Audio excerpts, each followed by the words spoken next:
Ok, hermanos, pues ya me están llegando los mensajes de que se ve todo bien. Entonces, pues vamos a comenzar.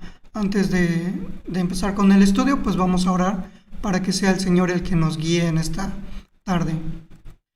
Padre eterno, gracias te damos, Señor, porque tú permites que en estos momentos estemos reunidos, Señor, con la Sociedad Femenil Ana para poder estudiar tu palabra, Padre bendito. Gracias te damos, Señor, porque en tu palabra tú nos das testimonio de quién eres tú, Señor, de lo que has hecho por nosotros, Padre eterno, de la condición en la que estábamos, Señor, y de lo que tú tuviste que hacer para que nosotros pudiéramos ser reconciliados contigo, Padre eterno. Permite, Señor, que podamos humillarnos delante de ti, que podamos reconocer tu grandeza, tu soberanía, Señor, y sobre todo someter nuestras vidas a tu señorío, Padre eterno, para gloria y honra de tu santo y bendito nombre, Señor, y para bendición de aquellos que aún no te conocen y que te han de conocer, Padre bendito. Pedimos la dirección de tu Espíritu Santo en estos momentos, Señor, para que sea el que nos dirija en todas las reflexiones que vamos a tener, Señor. Que sea tu Espíritu el que nos guíe, el que dirija mi boca, Señor, para que no hable mis ideas, mis pensamientos, Señor, sino lo que tú quieres comunicarnos en esta tarde a través de tu palabra. Te pedimos, Señor, que esta palabra, Señor, impacte nuestros corazones, Señor, y que podamos ser testimonio, Señor, de lo que tú eres y quién eres.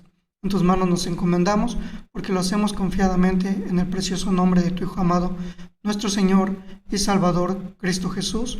Amén. Bueno, pues primero que nada, pues muchas gracias por la invitación para poder compartir la palabra con ustedes en esta tarde. Y bueno, estudiando el material que tenemos para el día de hoy, el tema del día de hoy es el Señor de la historia. Poniendo un poquito en contexto lo que se va a ver a lo largo del mes de octubre. La semana pasada pues ya se vieron algunos antecedentes respecto al libro de Daniel y la situación política y de cautiverio que estaba viviendo el pueblo de Israel en esos momentos, ¿no? Entonces, el día de hoy nos toca estudiar este tema, el Señor de la historia.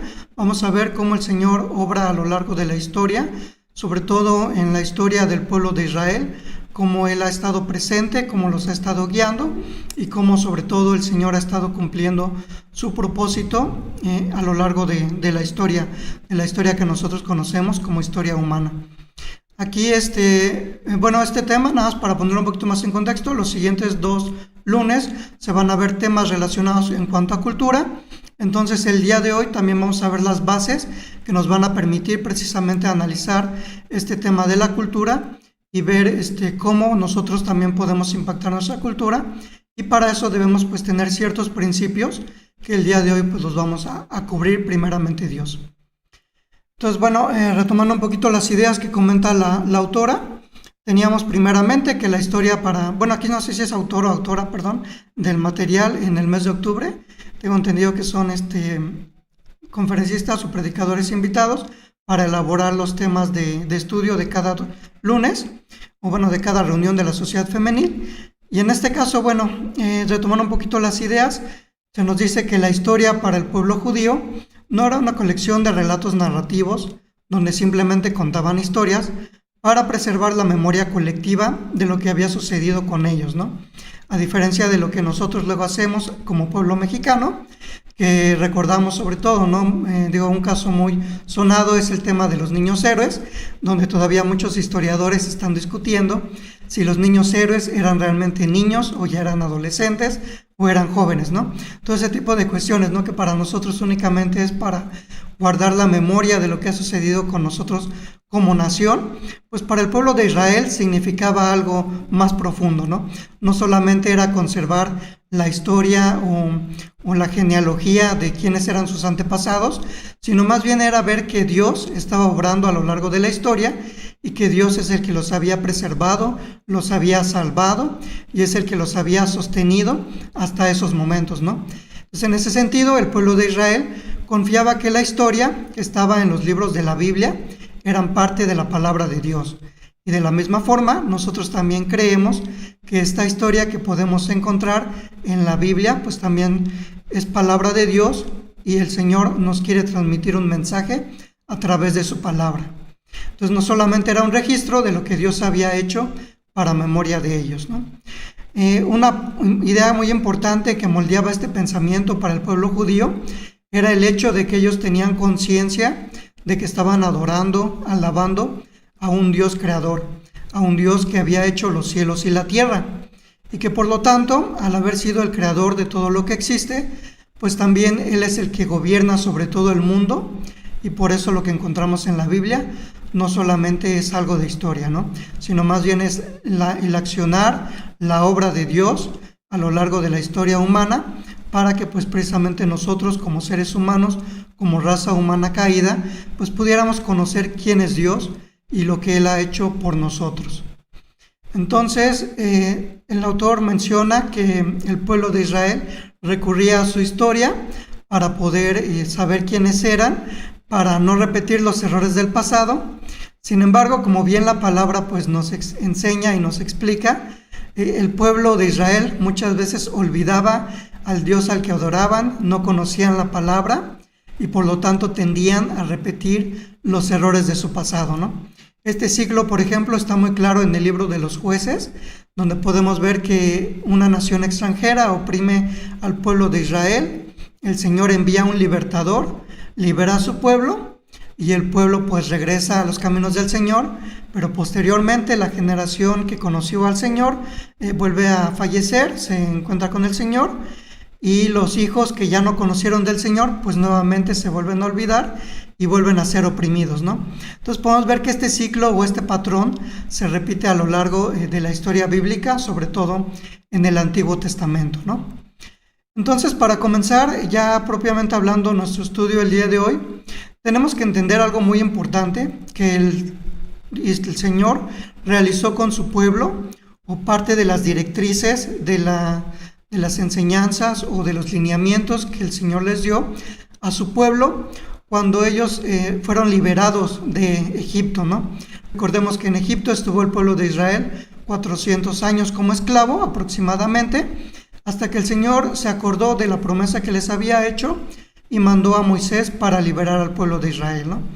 Ya después de estar vagando 40 años por el desierto, a punto de estar entrando a la tierra prometida, pues Moisés empieza a recopilar, ¿no?, toda esta serie o toda esta ley que ya había dado previamente y que nos deja memoria en el libro de Deuteronomio. Entonces yo les voy a invitar a que puedan acompañarme a la lectura en Deuteronomio, capítulo 6, versículos 6 al 9. La palabra del Señor, previamente pues ya Moisés está hablando al pueblo de Israel, les está explicando cuál es la palabra que ellos debían estar conservando, que deberían estar guardando, ¿no? En el versículo 4 les hace énfasis, ¿no? Oye Israel, Jehová nuestro Dios, Jehová uno es. Estaba haciendo memoria de quién era el Dios que había liberado al pueblo de Israel. Precisamente porque el pueblo, pues a lo largo de estos 40 años de estar en el desierto, pues había mostrado muchas veces que la rebeldía se apoderaba de ellos. A pesar de que habían visto las proezas del Señor, el pueblo, digamos, era de memoria corta y quería regresar inclusive a gozar de lo que disfrutaba en Egipto, ¿no? Entonces, Moisés tiene muy claro, ¿no?, que tiene que recordarle al pueblo quién es Dios y lo que Dios había hecho por ellos, ¿no? Y precisamente para que el pueblo tuviera memoria de lo que Dios había hecho con ellos, Moisés les deja estas palabras que vienen a continuación en los versículos del 5 al 9. Y dice, y amarás a Jehová tu Dios de todo tu corazón y de toda tu alma y con todas tus fuerzas. Y estas palabras que yo te mando hoy estarán sobre tu corazón y las repetirás a tus hijos y hablarás de ellas estando en tu casa y andando por el camino y al acostarte y cuando te levantes. Y las atarás como una señal en tu mano y estarán como frontales entre tus ojos. Y las escribirás en los postes de tu casa y en tus puertas. Podemos ver cómo en la palabra del Señor tenía que ser algo muy importante para el pueblo de Israel. En ese tiempo, cuando Moisés estaba dando su discurso, pues solamente conocían la ley que Moisés les había dado en el monte Sinaí. Sin embargo, empezamos a ver la importancia que empieza a cobrar en la vida del pueblo, pues esta ley. En el caso de nosotros, pues ya vendría a ser la palabra de Dios. Sin embargo, la palabra de Dios pues es la que tiene que regir toda la vida del pueblo. ¿Qué es lo que sucede cuando nosotros queremos aprender algo? Cuando queremos aprender a lo mejor un idioma, o a lo mejor está, sobre todo nuestras hermanas, practicando una nueva receta de cocina, o cuando están cuidando ya a lo mejor a los niños que ya son sus nietos, o que ya son sobrinos, pero ya tuvieron sus hijos, pues muchas veces las actividades las aprenden a base de repetir, o a base de estar constantemente pensando en cómo tienen que hacer las cosas, ¿no? Por ejemplo, a lo mejor si uno piensa en los primeros pañales que estuvo cambiando, pues pobrecito del bebé, ¿no? A lo mejor tuvo que sufrir las primeras veces para que pues la mamá o el papá aprendiera a cambiar correctamente el pañal del bebé, ¿no? Sin embargo, una vez que a base de repetir y de estar haciendo ejercicios al respecto de estas cuestiones, pues uno empieza a aprender, a memorizar y a hacer mejor las cosas, ¿no? Entonces, de la misma forma, perdón, para que la palabra de Dios podamos tenerla en nuestros corazones, pues debemos estar constantemente leyendo y meditándola. Debemos estar pensando y reflexionando en lo que la palabra nos quiere decir, precisamente para que podamos entender la voluntad del Señor. Entonces Moisés le hace esta invitación al pueblo de Israel. Tienen que estar constantemente meditando en la palabra del Señor para que puedan entender cuál es la voluntad del Señor y sobre todo que tengan memoria de quién es Dios y lo que Dios había hecho por ellos.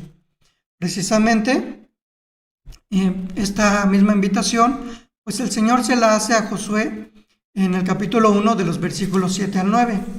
Muchas veces, a lo mejor, este pasaje es muy conocido por nosotros, sobre todo por las palabras esfuérzate y sé valiente.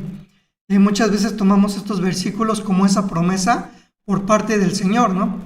Sin embargo, a veces olvidamos cuál era la condición que el Señor le estaba poniendo a Josué, precisamente para que él anduviera con él, ¿no? Para que él lo acompañara a lo largo de todas estas proezas que él iba a tener que llevar a cabo. En el versículo 8, pues precisamente deja constancia de esta invitación que le hace el Señor a Josué. Le dice en el versículo 8, nunca se apartará de tu boca este libro de la ley, sino que de día y de noche meditarás en él, para que guardes y hagas conforme a todo lo que en él está escrito, porque entonces harás prosperar tu camino y todo te saldrá bien. Además de que el Señor le hace la invitación a Josué de que tiene que ser valiente, de que tiene que estarse esforzando, le dice que tiene que guardar el libro de la ley, que constantemente tiene que estar meditando en este libro de la ley, de día y de noche. ¿Para qué? Precisamente para guardar y hacer todo lo que en él está escrito. Si realmente para nosotros la palabra o la Biblia, como la conocemos actualmente, para nosotros es la palabra del Señor, pues realmente también deberíamos obedecer estas invitaciones. La invitación que Moisés le hace al pueblo de Israel, la invitación que el Señor le hace a Josué, de estar meditando constantemente en lo que la palabra enseña, en lo que la ley está enseñando, precisamente para que podamos conocer cuál es la voluntad del Señor y que nosotros podamos estar constantemente cumpliéndola.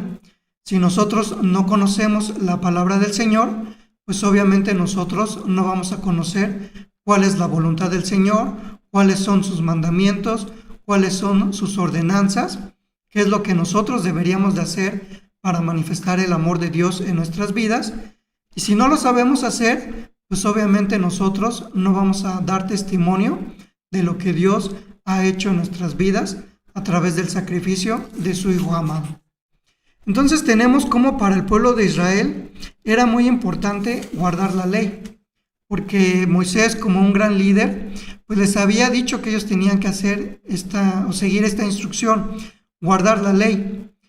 Y aquí es donde ya empezamos a entrar un poquito más en el tema del día de hoy, porque vamos a ir a Deuteronomio, capítulo 28, que precisamente es un resumen de Moisés diciéndole al pueblo cuáles son las bendiciones y cuáles son las maldiciones de guardar la ley que ya les había dado el Señor. Insisto, para nosotros pues es guardar la palabra del Señor.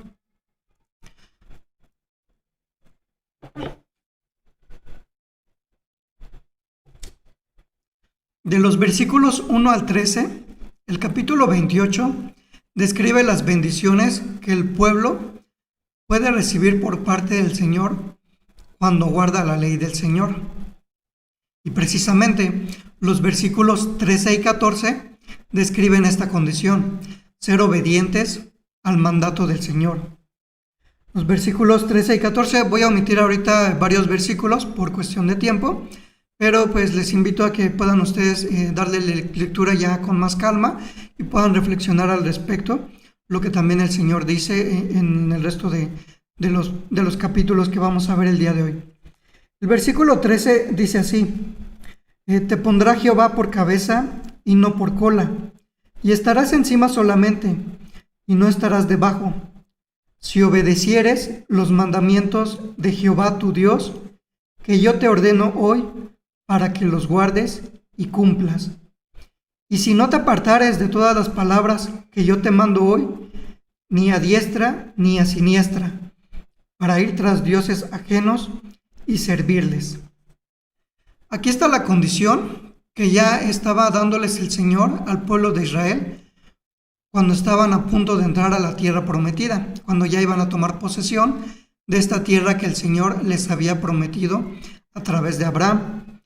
Les dice que ellos tenían que obedecer los mandamientos de Jehová tu Dios, los mandamientos que el Señor ya les había ordenado, que ellos como pueblo ya conocían, para que puedan, llevar una vida fructífera o próspera en la tierra prometida. Entonces, si ellos obedecían los mandamientos de Jehová su Dios o Jehová nuestro Dios, las bendiciones que aparecen listadas anteriormente de los versículos 1 al 12 se iban a cumplir en el pueblo de Israel, en este pueblo que estaba recibiendo la herencia prometida por el Señor. Y la otra condición que les pone viene en el capítulo 14. No se deberían apartar ni a diestra ni a siniestra para ir tras dioses ajenos para servirlos. El Señor les estaba diciendo, porque sabía, precisamente por eso, en el Decálogo, los primeros 2 mandamientos, pues hablan de Jehová, el Señor, ¿no? Jehová como fuerte, celoso, que pues no gusta o no quiere que su pueblo adore a otros dioses o que adore a otros ídolos, ¿no? Entonces el Señor aquí le está dando las condiciones, ¿no? Guarden los mandamientos y que su corazón no divague para que anden en pos de dioses ajenos. Posteriormente el Señor pues empieza a describir todas las maldiciones que iban a acontecerle al pueblo de Moisés. Y aquí un punto que llama la atención es precisamente, ¿no?, la cantidad de versículos que la escritora utiliza para describir las bendiciones. Podemos hablar prácticamente de 12 versículos que nos van a hablar de bendiciones. Sin embargo, estamos hablando prácticamente de 40 versículos que nos hablan acerca de la maldición que va a caer sobre el pueblo en caso de desobedecer la ley o de no guardar los mandamientos del Señor.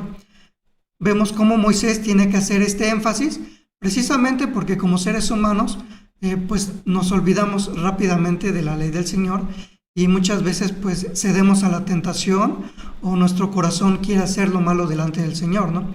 Por eso muchas veces se nos tiene que repetir constantemente que debemos guardar los mandamientos del Señor, cuáles son estos mandamientos y qué es lo que nos puede acontecer en caso de desobedecer.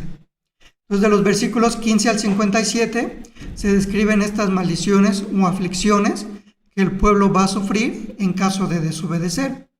Y en el versículo 58 se vuelve a recalcar precisamente la condición para que estas aflicciones sucedan. El versículo 58 nos dice lo siguiente: si no cuidares de poner por obra todas las palabras de esta ley que están escritas en este libro, temiendo este nombre glorioso y temible, Jehová tu Dios, entonces Jehová aumentará maravillosamente tus plagas y las plagas de tu descendencia, plagas grandes y permanentes y enfermedades malignas y duraderas. Vemos cómo en estos versículos están presentes nuevamente estas dos ideas, ¿no? La idea de que es Dios, Jehová, tu Dios, Jehová nuestro Dios, el que pues en este caso a nosotros nos ha liberado de la esclavitud del pecado. En el caso del pueblo de Israel, pues es el que los había liberado de la esclavitud y les había dado como herencia la tierra que había prometido. Entonces vemos que una condición es reconocer a Jehová como Dios y la otra es guardar sus mandamientos. Entonces podemos ver cómo está precisamente todo esto, ¿no? Las promesas de la obediencia y lo que va a suceder en caso de que haya desobediencia por parte del pueblo de Israel, ¿no? Que ya recibió precisamente cuál es la ley de Dios. Y en el versículo 64 viene el veredicto de lo que a nosotros nos interesa, precisamente porque se va a estudiar un poquito acerca del libro de Daniel a lo largo de todo este mes. En el versículo 64 ya el Señor estaba anticipando lo que le iba a suceder al pueblo en caso de desobediencia.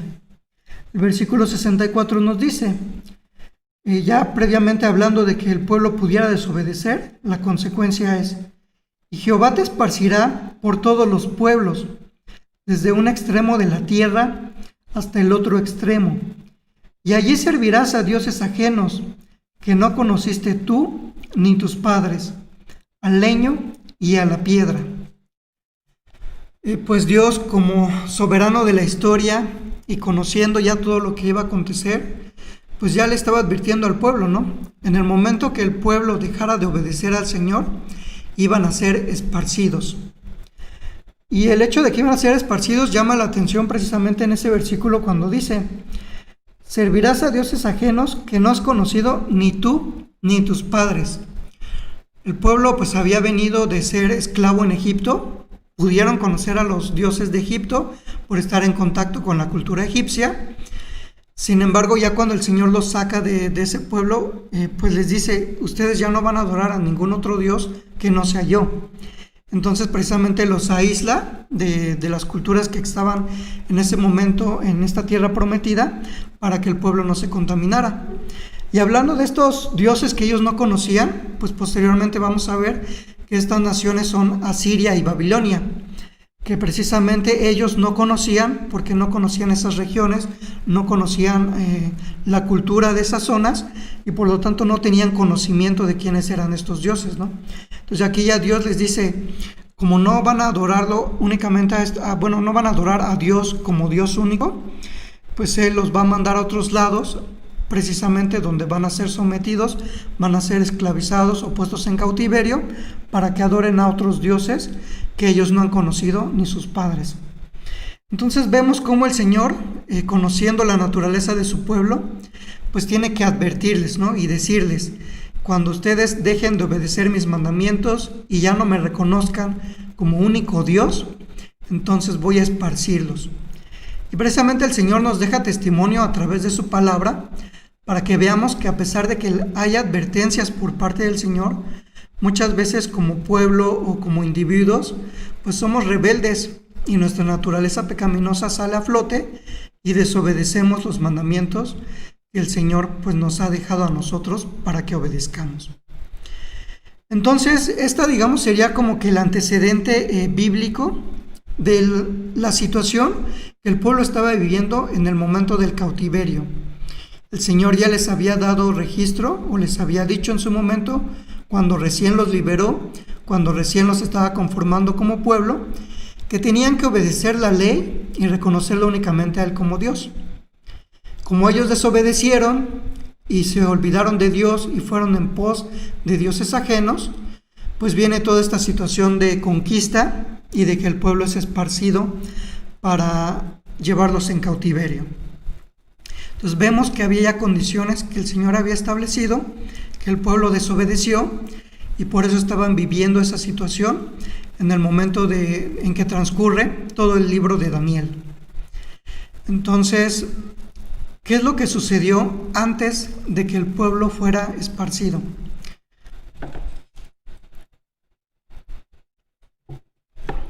El Señor es misericordioso con su pueblo y a pesar de que el pueblo había desobedecido la ley que el Señor ya les había dado, una y otra vez el Señor manda a sus profetas para decirle a su pueblo que se arrepienta, para que se vuelvan a Dios, para que lo reconozcan como único Dios y para que confiesen y se arrepientan de su pecado.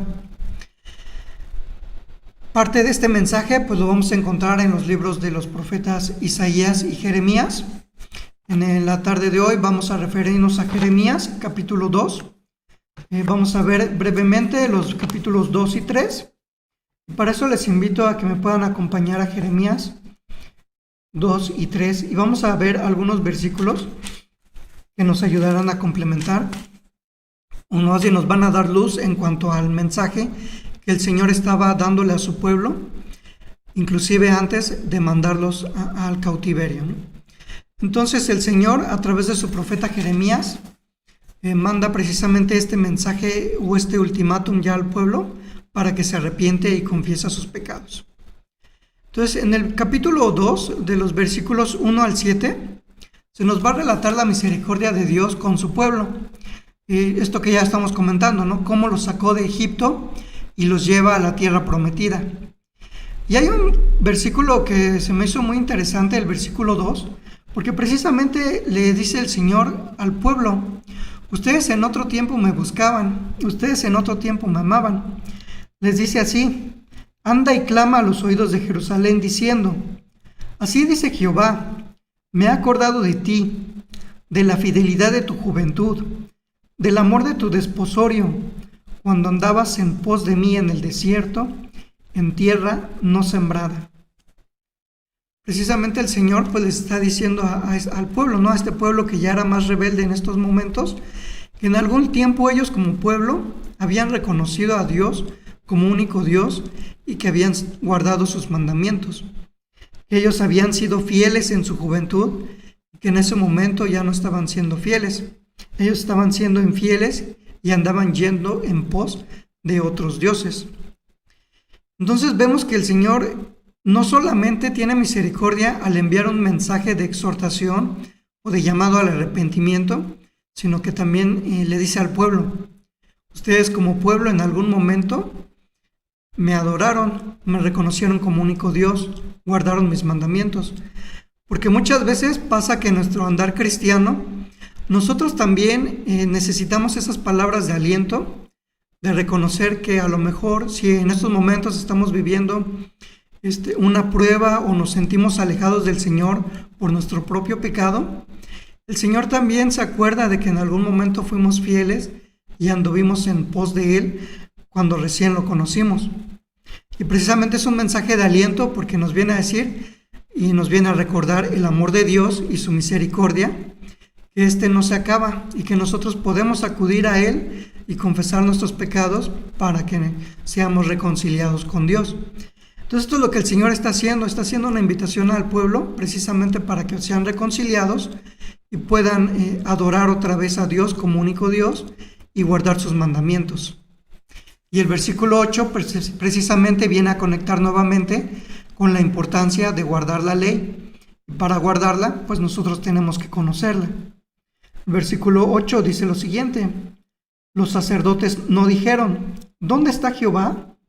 Y los que tenían la ley no me conocieron. Y los pastores se rebelaron contra mí. Y los profetas profetizaron en nombre de Baal y anduvieron tras lo que no aprovecha. En este sentido, es cierto que el pasaje pues va más enfocado al tema de a lo mejor de los líderes o de liderazgo dentro de la iglesia, o aquellos que están a cargo de cuidar al rebaño del Señor, que no son fieles y que a pesar de que son los que tienen la ley, los que deben conocerla, pues no predican la palabra con fidelidad y están enseñando en nombre de otros dioses.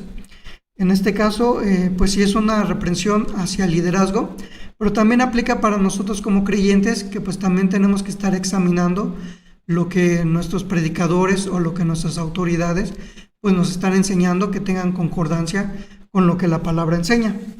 Sin embargo, aquí vemos precisamente la importancia, ¿no? Los que tienen la ley deben conocer al Señor.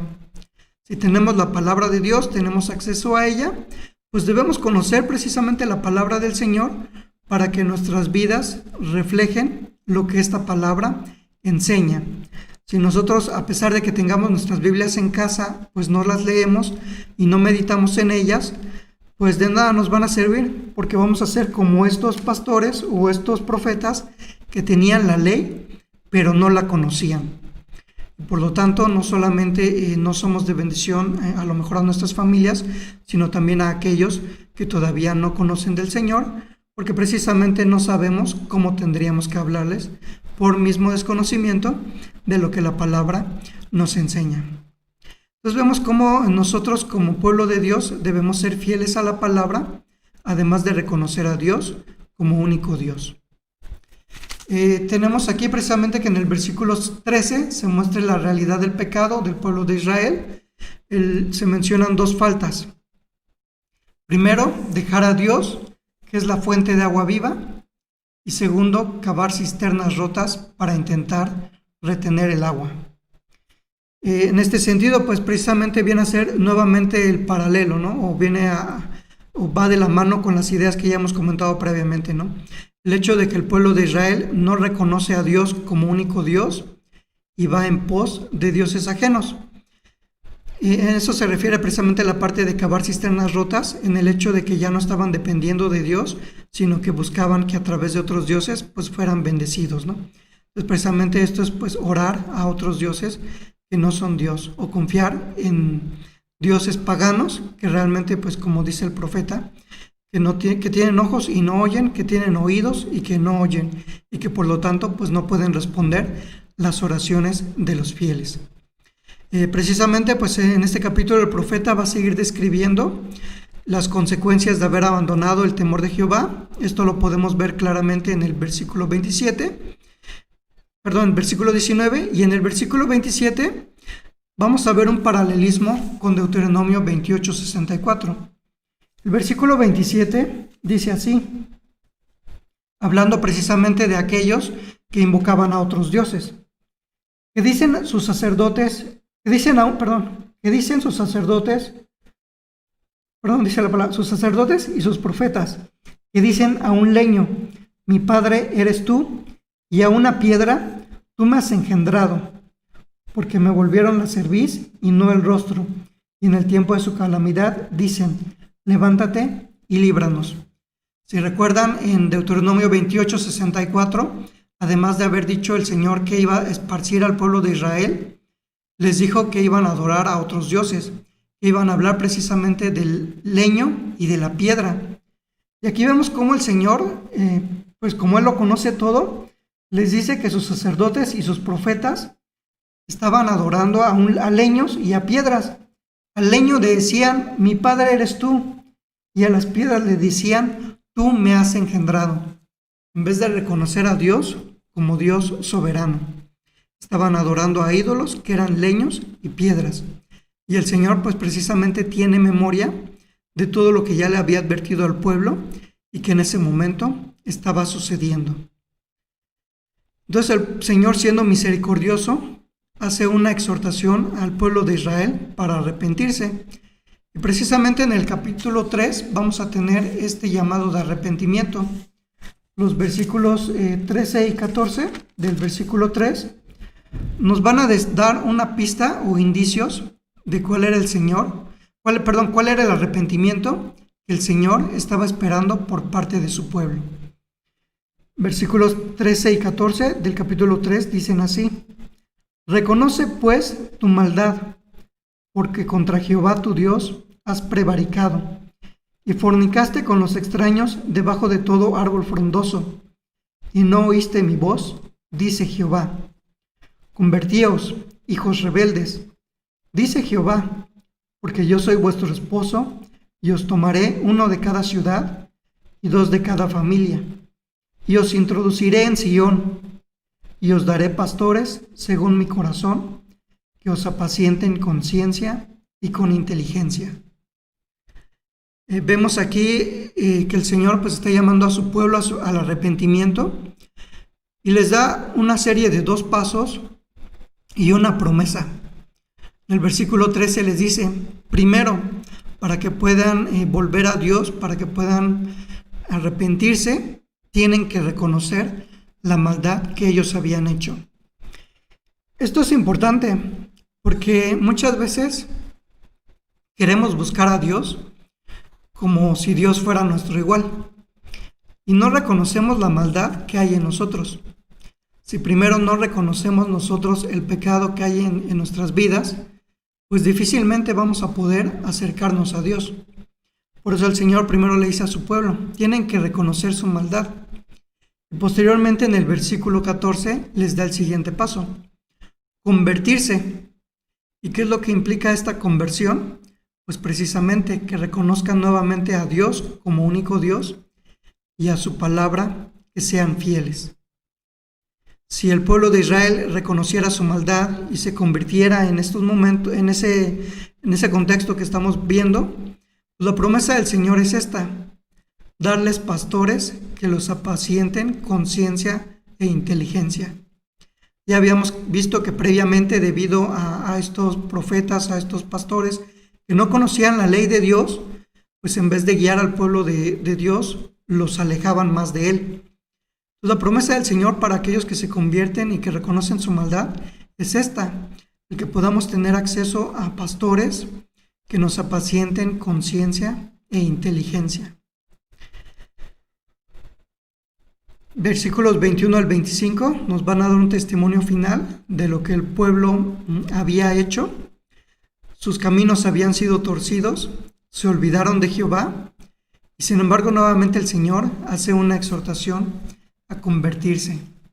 ¿Qué es lo que le promete el Señor al pueblo de Israel en estos últimos versículos del capítulo 3? Dice así la palabra: convertíos, hijos rebeldes, y sanaré vuestras rebeliones.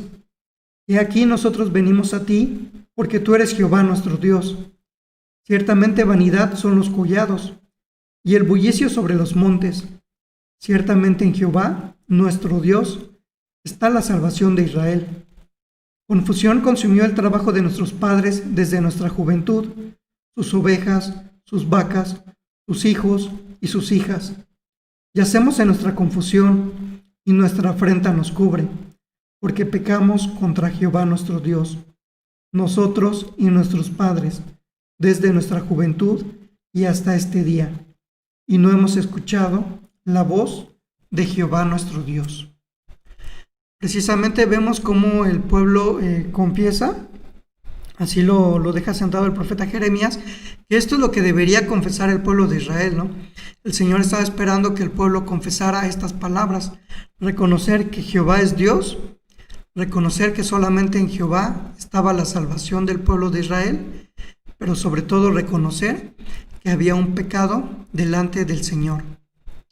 Y entonces, a pesar de que el pueblo había sido rebelde, a pesar de que el Señor ya les había dado una monarquía, pues digamos muy buena, en manos de David, en manos de su hijo Salomón, comparándola contra todas aquellas naciones paganas, pues el pueblo seguía rebelde, y por consecuencia de esto pues fue la división del reino de Israel en el reino del norte y el reino del sur. Y precisamente ya estos reinos divididos es que el Señor está dando estas últimas palabras de exhortación para que se arrepientan. A pesar de que ya habían desobedecido constantemente al Señor, habían desobedecido constantemente su ley, habían ido en pos de otros dioses que no eran el Dios de Israel, el Señor sigue llamándolos para que se arrepientan. El pueblo debía responder a ese llamado. Sin embargo, ¿qué es lo que nos dice la historia? Pues la historia nos dice que el pueblo no se arrepintió y por lo tanto tuvo que sufrir las consecuencias de su rebelión. Lo que el Señor ya les había anticipado: ser esparcidos entre las naciones. En este sentido, pues se cumplió la profecía del Señor. Fueron llevados cautivos a los reinos que dominaron la escena política de ese tiempo. Estamos hablando del imperio de Asiria, que fue, digamos, el verdugo del reino del norte, y también estamos hablando de Babilonia, que fue ya el verdugo del reino del sur. A lo mejor a nosotros como seres humanos nos podríamos cuestionarnos, ¿no? Si ya el Señor le había prometido al pueblo de Israel que les daría la tierra prometida, cuando el pueblo fue esparcido, fue llevado cautivo de esta tierra prometida, ¿el Señor faltaba a su propia palabra? ¿El Señor faltaba a la promesa que le había hecho a este pueblo? Podemos responder que ciertamente no, porque el Señor también había demandado fidelidad por parte de su pueblo, y el pueblo no había cumplido con esa fidelidad. Por lo tanto, podemos decir que el castigo que ellos estaban sufriendo, pues era un castigo que era merecido, ¿no? en ese sentido. El Señor les había advertido en su momento qué es lo que iba a suceder con ellos si ellos no obedecían su ley, si ellos no buscaban a Dios como el único Dios verdadero e iban en pos de dioses ajenos. Entonces, como el pueblo desobedece, ahora sí que, como decimos nosotros, sobre advertencia no hay engaño, ¿no? En el caso del Señor, pues nunca hay engaño porque Él es fiel y verdadero, y entonces Él únicamente está cumpliendo aquello que pues ya había advertido. Esto pues tiene que ver mucho con nosotros porque precisamente es el antecedente, digamos, de por qué el pueblo estaba viviendo esa condición de exilio, que sería como el contexto histórico a lo largo del relato de Daniel. Y también para nosotros es importante porque esta idea de guardar los mandamientos del Señor, de guardar la ley de Dios, pues estaba presente sobre todo en aquellas personas que aparecen mucho en los relatos bíblicos. En este caso hablamos específicamente de Daniel. Para que Daniel pudiera haber demostrado esa valentía, esa fidelidad al Señor, primero, él tenía que reconocer que Dios, el Dios de Israel, era el único Dios verdadero que existía y él no adoraba a dioses ajenos. Y esto es algo que es una idea que se relata mucho a lo largo del libro de Daniel y que está presente. Y es importante que tengamos presente que la base o el fundamento para que Daniel pudiera actuar de esta forma era precisamente el conocimiento de la palabra del Señor, la fidelidad a la palabra del Señor y el reconocer que no había otro Dios más que el Dios de Israel. Entonces el Señor sigue obrando en medio de su pueblo, a pesar de que el pueblo estuviera en cautiverio, a pesar de que el pueblo a lo mejor estuviera sufriendo, tuviera desánimo, estuviera sufriendo aflicción. Aún a pesar de eso, el Señor no se olvida de su pueblo y sigue bendiciéndolos. El Señor bendice al pueblo de Israel aún en medio del exilio, porque el Señor es Señor de la historia y está cumpliendo precisamente su propósito a lo largo de estos eventos que están sucediéndole al pueblo de Israel. A lo mejor para ellos ya era muy doloroso, seguramente habían sido humillados, habían sido conquistados, habían sido llevados como esclavos, como cautivos, pero aún así el Señor estaba cumpliendo su propósito. ¿Cuál era el propósito que el Señor estaba cumpliendo? Para esto les invito a que me acompañen a Génesis capítulo 12, que muchas veces lo vinculamos o lo relacionamos con el llamado de Abraham. Sin embargo, estos versículos nos van a dar luz de cómo el Señor bendecía al pueblo de Israel aún en medio del exilio.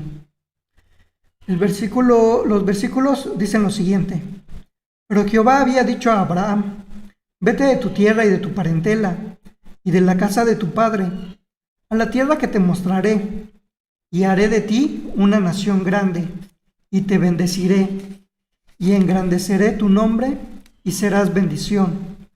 Bendeciré a los que te bendijeren, y a los que te maldijeren maldeciré, y serán benditas en ti todas las familias de la tierra. Vemos que había, podemos decirlo o en 3 puntos o en 3 pasos, de cómo el Señor iba a bendecir a Abraham. La primera bendición pues se cumple a lo largo de la vida de Abraham, que es precisamente que el Señor bendijo a Abraham. Le dio muchas tierras, le dio muchos siervos, le dio ganado, le dio tiendas, le dio oro. En fin, el Señor bendijo mucho a Abraham, que Abraham pues tenía demasiadas posesiones, demasiada riqueza en su propia vida, en su familia. Entonces el Señor cumple su promesa y bendijo a Abraham. Segundo, hizo de él una gran nación. El pueblo de Israel pues inició una familia a la que llegó a Egipto.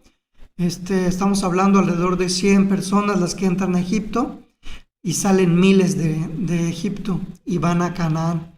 Entonces para estas alturas ya del exilio pues ya era una gran nación y el Señor ya había cumplido la promesa de hacer de él una gran nación. Sin embargo, si pensamos en términos humanos, la nación de Israel todavía estaba circuncidada o únicamente tenía influencia en la tierra prometida. Pero en el momento de que el pueblo de Israel es esparcido a lo largo de las naciones, el Señor empieza a cumplir esta promesa que había hecho de bendecir a las familias de la tierra. Precisamente porque estos pueblos que no conocían al Señor, ahora podían empezar a conocer al Señor a través de la vida, pues, de estos judíos o de estos israelitas que habían sido llevados en cautiverio. Entonces vemos cómo el Señor siempre tiene un propósito que nosotros no podemos ver en ese momento, pero que es parte de su plan eterno. Y a pesar de que estemos sufriendo angustia o aflicción, el Señor va a ser fiel a ese propósito. Y pues Él es el que nos va a consolar, Él es el que nos va a dar ánimo y Él es el que nos va a animar para que sigamos adelante en medio de esta vida. Y así como Él lo hace con nosotros, pues también nos deja en su palabra estos mensajes. En Jeremías 29 podemos ver cuáles son las palabras de ánimo que el Señor le da a su pueblo en medio del exilio. Si me acompañan, el libro de Jeremías, capítulo 29, nos dice lo siguiente. En el versículo 5 les dice al pueblo, a aquellos que estaban en cautiverio: edificad casas y habitadlas, y plantad huertos, y comed el fruto de ellos. El Señor les estaba diciendo, están en cautiverio y deben vivir gozándose, regocijándose, como si estuvieran planeando estar a futuro en esa ciudad. Cuando estamos tristes, cuando estamos melancólicos o cuando estamos afligidos, muchas veces el estar pensando en esa situación pues nos inmoviliza y hace que en vez de tomar acción o arrodillarnos ante el Señor para buscar consuelo, estemos parados, estemos perdiendo el tiempo, estemos únicamente pues dejando que los sentimientos se apoderen de nosotros en vez de buscar el consuelo en el Señor que Él nos promete. Entonces aquí la exhortación del Señor a través del profeta Jeremías es esa.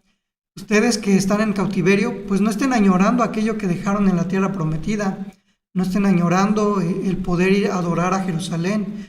Ustedes vivan una vida que me agrade a mí como Dios en el lugar en el que están, en el lugar de cautiverio. Tenían que edificar casas, tenían que habitarlas. Pensemos en esto. ¿Cuántos de ustedes comprarían una casa en una ciudad en la que no piensan vivir? Pues difícilmente eso va a suceder. Normalmente compramos una casa si estamos seguros que vamos a vivir mucho tiempo en esa ciudad o en ese pueblo. De la misma forma, pues todo el esfuerzo que implica el plantar un huerto, pues quiere decir que nosotros queremos disfrutar de los beneficios de ese huerto. Aquellos que conocen del campo y conocen todos los tiempos que lleva a cosechar, desde la siembra hasta la cosecha, a recoger el fruto, pues saben que hay que ser pacientes y hay que estar ahí constantes, precisamente labrando la tierra para poder comer de su fruto. Entonces nuevamente el Señor les dice, sean pacientes y piensen que van a vivir mucho tiempo aquí y ustedes vivan precisamente para glorificar a Dios. Entonces les dice, pues no estén añorando y sigan viviendo su vida diaria. En el versículo 6, pues el Señor les invita a formar familias ahí donde se encuentran. Y el versículo 7, rueguen por la paz de la ciudad, porque la paz de la ciudad va a significar la paz de ustedes como habitantes. Dice la palabra del Señor, y procurad la paz de la ciudad a la cual os hice transportar, y rogad por ella a Jehová, porque en su paz tendréis vosotros paz. Entonces, pues donde quiera que nosotros también estemos, tenemos que estar orando por la paz de la ciudad en la que vivimos. Y el Señor les dice, si ustedes son fieles aún en medio del cautiverio, hay una promesa. En los versículos 11 al 14, el Señor les dice al pueblo, va a regresar por aquellos que están como cautivos.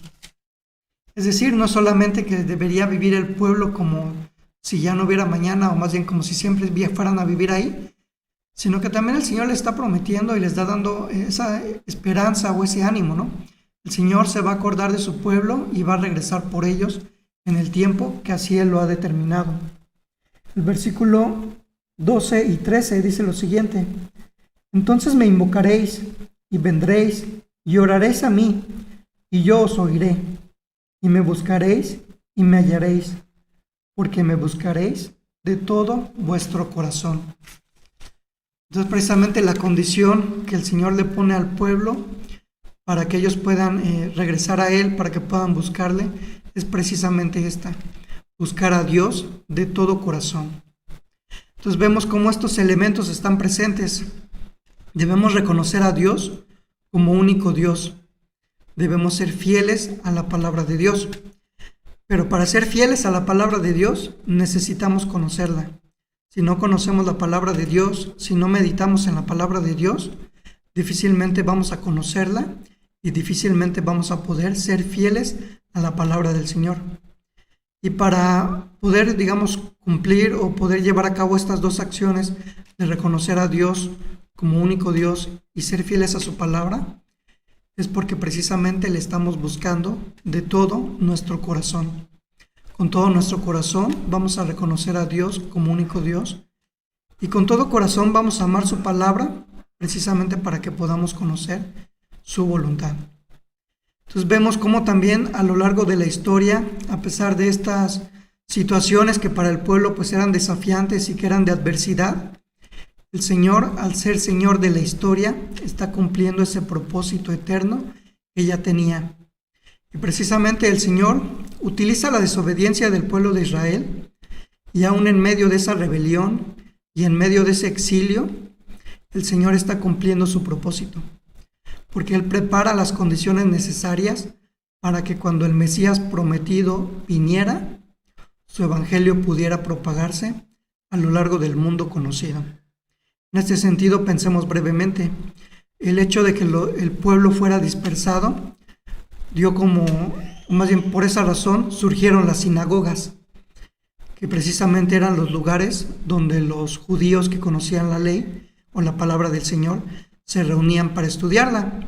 Y vemos que mucha de la actividad de nuestro Señor se desarrolló dentro de las sinagogas. En esta época de exilio es cuando el pueblo de Israel se da cuenta de que tiene que empezar a tomar un registro escrito de lo que el Señor les había hablado.